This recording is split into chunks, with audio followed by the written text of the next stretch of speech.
आज देखंतु आपणक पई सुभद्रा योजना को नहीं आउ गोटे मो नुआ इनफॉरमेशन नहीं आछि। देखंतु जो महिला मानकु 60 वर्ष हो जायछि से मानकु सरकार तरफ सुभद्रा योजना अधीन रे पेंशन देवा पई जाकी घोषणा करा जायछि, जहाँकि माननीय उपमुख्यमंत्री प्रभाती परिडा मध्य निजे जाकी घोषणा करछंती।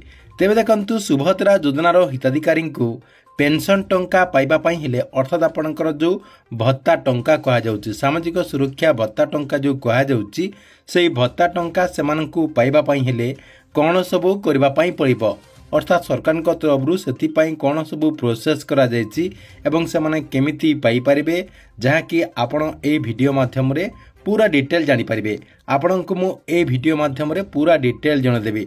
आपण मानकु कोन करबा पई पड़िबो, कोन कले आपण सुभद्रा योजनार बात पड़िथिबा हिताधिकारी माने जहाँकि पेंशन टंका पाई परिबे। सेति वीडियोटी को बिना स्किप करके शेष पर्यंत देखंतु। ता पूर्वरु वीडियो को गोटे लाइक कर दियंतु एवं जो माने चैनल को एजाए सब्सक्राइब करे नाहंती चैनल को सब्सक्राइब कर दियंतु।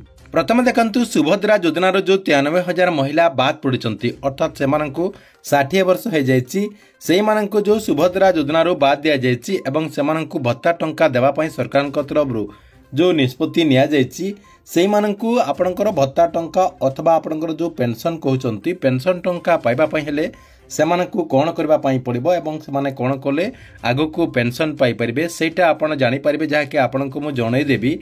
ता पूर्व देखंतु सुभद्रा योजना को नै आउ गुटे मध्य नुआ इनफॉरमेशन आसी, जहाँकि आपणकर जो विधानसभा रही विधानसभा रे सुभद्रा योजना को नै गुटे बहुत बड़ आलोचना करा जायछि। तेबे देखंतु तार अपडेट आपणको मु जणै दउछि। प्रथम देखंतु केते सुभद्रा योजनार बाद पड़िचंती। देखंतु सुभद्रा योजनार तृतीय किस्ती बेलू बाद पड़िचंती 3,69,352 जन हिताधिकारी, जहाँकि बाद पड़िचंती। आपणकर जो द्वितीय किस्तीर टंकाटी दियागला द्वितीय किस्ती रे केवल 1,83,785 जन बाद पड़िथिले एवं सुभद्रा योजना अधीन रे टंका केते पाइचंती 1,02,80,092 जन। द्वितीय किस्ती रे टंका पाइथिले 1,96,307 जन। तृतीय किस्ती रे सरकार तरफ जो राखी पूर्णिमा अवसर रे जो तृतीय किस्तीर टंकाटी दियागला सेही किस्ती रे जाकी 96,96,955 जन। या सहित देखंतु समुदाय 1,09,87,894 जन सुभद्रा योजनार टंका पाइबा पई आवेदन करचंती। अर्थात आपनकर सुभद्रा योजनार जो पोर्टाल रही सेही पोर्टाल रे सेमना जाकी आवेदन करचंती बोली सरकार तरफ जाकी तथ्य दिया जायछि। तेबे देखंतु सरकार तरफ सुभद्रा हिताधिकारी को जो पेंशन टंकाटी दियाजिबो, अर्थात आपणकर जो भत्ता टंकाटी दियाजिबो क्यों माने भत्ता पाई परिबे, अर्थात काहाकू सरकार तरफ भत्ता दियाजिबो। देखंतु प्रथमे आपणको मु कहि सारिछि जो मानकू 60 वर्ष हो जायछि एवं आपण माने जदि सुभद्रा योजना अधीन टंका पाउचंती ताहले आपणको बाद दिया जायछि। काहेकि ना सुभद्रा योजनार जो नियम रही से नियम अनुसार जो मानकू 21 वर्ष रु 60 वर्ष होतुबो सेमाने जायकि सुभद्रा योजना अधीन रे टंकाटी पाई परिबे। जेहेतु आपणकर बयस 60 वर्ष हो जायछि सेति पई आपणकू बाद दिया जिवो एवं आपण माने जायकि सामाजिक सुरक्षा एवं भिन्नक्षम सशक्तिकरण विभाग पक्षरु आपण जायकि भत्ता टंका पाई परिबे। सेतिपई सरकार तरफ जो तृतीय किस्तीर टंकाटी दियागला से तृतीय किस्तीर टंका देवा पूर्वरु 93,000 महिला आपणकर बयस हो जाइछि बोली मध्य बाद दिया जाइछि एवं सेमानकर लिस्ट मध्य एसएसपी डिपार्टमेंट को मध्य पठे दिया जायथिबार खबरटी मध्य आपण जाकी जानिचंती। ता सहित आमर एई चैनल माध्यम रे मध्य आपणको जणै दिया जायछि। तेबे देखंतु एई जो भत्ताटी दिया जिवो, अर्थात आपणकर एई जो पेंशन टंकाटी दिया जिवो एई पेंशन टंका पाइबा पई हेले आपण मानकू कोन करबा पई पड़िबो। जो मानकू 60 वर्ष हो जायछि सेही मानकू एई टंका पाइबा पई हेले कोन करबा पई पड़िबो।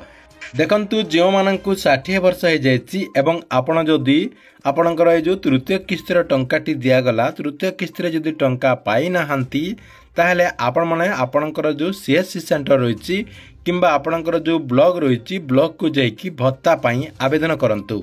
आपणकर जो एसएसपीडी डिपार्टमेंट रही से एसएसपीडी डिपार्टमेंट को आपणकर जो वेबसाइट रही से वेबसाइट रे आपण विजिट करिकी आवेदन करि परिबे।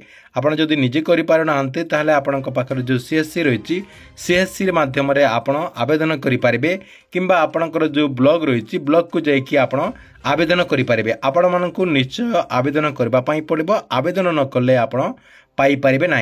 केमिति चयन करा जीवो आपण मानक भत्ता पाइबापी सरकार तरफ केमिति चयन करा जीवो आपणकर जो सुभद्रा योजना अधीन जो मैंने बाद पड़ी से मानक केमिति चयन करा जीवो किए भत्ता प्रथमे पाइबे किए आगो पाइबे देखंतु। प्रथमे देखंतु आपणक मु कहि रखुछि जे सरकार तरफ केवल सुभद्रा योजना भत्ता पाइबापी 93,000 लिस्ट दिया जाइछि। ता सहित अन्य माने मध्य भत्ता पाइबापी एसएसपीडी डिपार्टमेंट रे आवेदन करछंती। आपणकर सुभद्रा योजना बाद देकी अलगा लोक माने मध्य आपणकर जो माने भत्ता पाइबापी योग्य अटंती से माने मध्य भत्ता पाइबापी आवेदन करछंती। सेतिपई सरकार तरफ गोटे निष्पत्ति निया जाइछि जे जो माननकु अधिक बयस होइछि जो माननकु एबे भत्ता पाइबापी निहाती जरूरी रही से माननकु आपणकर सामाजिक सुरक्षा भत्ता ता सहित भिन्नक्षम सशक्तिकरण विभाग तरफ जो भत्ता दि जाउछि से भत्ताटी दियाजिबो। या सहित आउ क्यों माननकु दियाजिबो जो माने आगरू आवेदन करथिबे सेही माननकु भत्ता टंका दियाजिबो।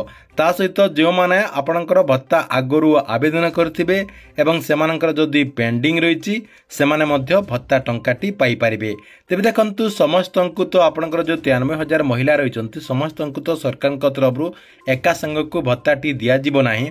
किछि महिला ए भितरु पाई परिबे ता सहित बाहर जो आपणकर आवेदन करचंती सेमाने मध्य किछि जाकी भत्ता पाई परिबे। जो माने बाकी रहि जिबे अर्थात आपणकर जो मानक भत्ता मिली गला ठीक अच्छी सुभद्रा हिताधिकारी को जो मानक भत्ता न मिलिले सेमानकु सरकार तरफ कौन करा जिवो देखंतु जो माने भत्ता पाइबा पई योग्य अटंती एवं आपण आवेदन करचंती एवं आपण जदि भत्ता टंकाटी न पाउचंती ताहले आपण माने कौन करिवे देखंतु आपणकु किछि करबा पई पड़िबो नाही। आपणकु केवल अपेक्षा करबा पई पड़िबो काहेकि ना सरकार तरफ जो मानकर पेंडिंग थिबो सेही प्रोसेस अनुसार सेमानकु जाकी भत्ताटी दिया जिवो। आपणकर प्रथम जो माने आवेदन करचंती सेमानकु दिया जिवो नेक्स्ट तांकरी तले जो माने रहिचंती सेही मानकु दिया जिवो। एमती आपणकर पर्याय क्रमे आपण जाकी भत्ता पाई परिबे। किंतु आपणक पई मध्य बहुत बड़ गोटे खुशी खबर होईछि आपण भत्ता न पाइबा पर्यंत सुभद्रा योजना अधीन मध्य लाभ पाउथबे। अर्थात सरकार तरफ कहा जाउछि जे जो माने भत्ता पाई आवेदन करचंती एवं सेमानकर बयस 60 वर्ष हो जाइछि एवं सेमाने जदि भत्ता टंका पाई न पारिले एवं सेमाने जदि आपणकर पेंडिंग रहि जिबे ताहले सेमानक आपणकर परवर्ती किस्तीर जो टंकाटी दिया जिवो अर्थात आगको आपणकर जो सुभद्रा योजनार किस्ती गुड़िक दिया जिवो सेही किस्ती मध्य सेमाने जाकी टंकाटी पाइबे। जेबे सेमानकु भत्ता टंका मिलिबो सेही दिन जाकी सेमाने सुभद्रा योजनारू बाद पड़िबे एवं प्रत्येक मासरे 1000 टंका लेखा सेमाने पाई परिबे बोली जहाँकि सूचना दिया जायछि। सेतिपई जो मानकु 60 वर्ष हो जायछि सेमाने एसएसपीडी डिपार्टमेंट रो जो वेबसाइट होइछि से वेबसाइट को जाइकी आवेदन कर दियंतु जहा द्वारा आगको आपण भत्ता पाई परिबे। ठीक अछि एथिला आपणक पई बहुत बड़ गोटे अपडेट। आपणक वीडियोटी केमती लागला कमेंट बॉक्स रे निश्चय गोटे कमेंट करंतु एवं प्रत्येक दिन गवर्नमेंट रो नुआ नुआ योजना गुड़िकर अपडेट गुड़िक जानिबा पई चाहूतिले हमरो ए जो चैनल रहिछि एई चैनल टी को सब्सक्राइब करके रेगुलर देखुतांतु।